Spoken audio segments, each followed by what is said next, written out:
আসসালামু আলাইকুম। সবাই কেমন আছেন? আশা করি ভালো আছেন। আজকে আমি দেখাবো কাঁচা কলার বড়া বা চপ। তো প্রথম ছবিটা দেখে আপনাদের কাছে মনে হয়েছিল কোনো টিক্কা বা কাবাব। আসলে এটা কাবাব না, এটা হচ্ছে কাঁচা কলার চপ। তো কাঁচা কলাগুলো আমি ভালো করে সিদ্ধ করে নিয়েছি। সিদ্ধ করে ভালো করে কুচলিয়ে ময়ান করে নিলাম।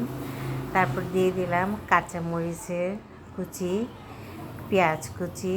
পেঁয়াজটা একটু বেশি করে দেবেন, এটা দিলে ভালো লাগবে। তারপরে দিয়ে দিলাম 1 প্যাকেট ম্যাজিক মশলাগুলো সব দিয়ে দিয়েছি। এরপর দেব হলুদের গুঁড়া 1/2 চামচ, মরিচের গুঁড়া 1/2 চামচ। আপনি যদি ঝাল বেশি খান তাহলে একটু ঝাল বেশি দিতে পারেন। দিবেন স্বাদ মতো লবণ। এখন দিয়ে দিলাম কালো গোলমরিচের গুঁড়া, আদা রসুন বাটা 1 টেবিল চামচ। সব কিছু দেওয়া শেষ। এখন দিয়ে দিলাম একটি পাউরুটি, স্লাইস করা পাউরুটির 1 পিস। আর পাউরুটি যে কিনারে যে শক্ত অংশটুকু থাকে ওটা আমি ফেলে দিয়েছি, শুধু মাঝখানের অংশটুকু নিয়েছি। নিয়ে ভালো করে মথে নিলাম। দেখুন এখন আমার এগুলো একদম হয়ে গেছে পারফেক্ট। আর এখন আমি ছোট ছোট করে গোল গোল করে বানিয়ে নিচ্ছি। যার যেমন ইচ্ছে, কেউ বড় বানাতে পারে, কেউ ছোট বানাতে পারে। আমি একটু ছোট করেই বানিয়েছি, বেশি বড় আমার কাছে ভালো লাগে না। আর এই জন্য মানে অতিরিক্ত বড় না আবার ছোট না, মিডিয়াম সাইজ বানিয়েছি। আর দেখুন এগুলো আমি সুন্দর করে সবগুলো বানিয়ে ফেলেছি। একটা একটা করে আমি সব বানাচ্ছি। আমার সব বানানো শেষ। এখন আমি যেটা করব, একটা পাত্রের মধ্যে কিছু কর্নফ্লাওয়ার নিয়ে পানি দিয়ে গুলিয়ে নিয়েছি। তো পানির মধ্যে এটা ভিজিয়ে তারপর ব্রেড ক্রামের মধ্যে দিচ্ছি। ব্রেড ক্রামের মধ্যে দিয়ে একটা একটা করে আমি সবগুলো এভাবে দিয়ে দিব। আবার অনেকে ডিম দেয়, বাট ডিম দিলে কলার যে চপটা ওটা ফেটে যায়, মজা লাগে না। কারণ তেলের মধ্যে যদি ফেটে যায় বা ভেঙে যায়, জিনিসটা একদম নরম হয়ে যায়, ওটা ভালো লাগে না খেতে। আর এই জন্য আমি এভাবে করছি, তাই আমি ডিমটা অ্যাভয়েড করেছি। আপনারা চাইলে দিতে পারেন, বাট ডিম ছাড়াই চপটা বেশি মজা লাগবে। তা এখন আমার সবগুলো হয়ে গেছে।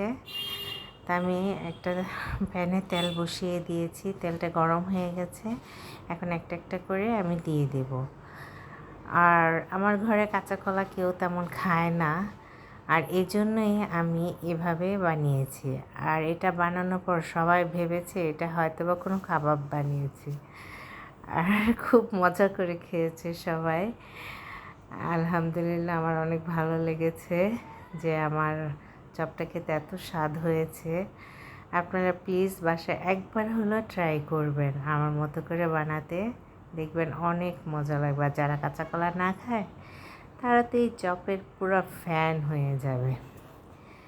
যাই হোক, আমার আপনাদের সাথে গল্প করতে করতে ভাজা প্রায় শেষ। আমি একটা একটা করে উল্টে দিচ্ছি। বেশি ভাজা যাবে না, বেশি ভাজলে আবার পুড়ে যাবে। আর এগুলো তো এমনি সেদ্ধ করা।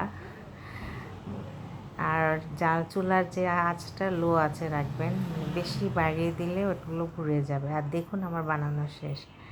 কত সুন্দর কালার হয়েছে! এটা দেখতে যেমন সুন্দর হয়েছে, খেতেও তেমন মজা হয়েছে। আর সবাই তো ভাববে যেটা আমি হয়তো বা কোনো চিকেন কাবাব বা বিফ কাবাব বানিয়ে রেখেছি বা ফিশ কাবাব বানিয়ে রেখেছি। আসলে তো এটা আমি কোনো কাবাবই না, এটা হচ্ছে আমার কাঁচা কলার চপ। তো যাই হোক, খেতে অনেক মজা হয়েছে। গরম ভাত দিয়ে খাবেন, আবার সস দিয়েও খেতে পারবেন। যদি এই রেসিপিটা আপনাদের ভালো লাগে, বাসায় অবশ্যই একবার ট্রাই করবেন। আর আমার ভিডিওটা ভালো লাগলে শেয়ার করে দেবেন আর কমেন্টে জানাবেন কেমন লাগলো। আল্লাহ হাফেজ।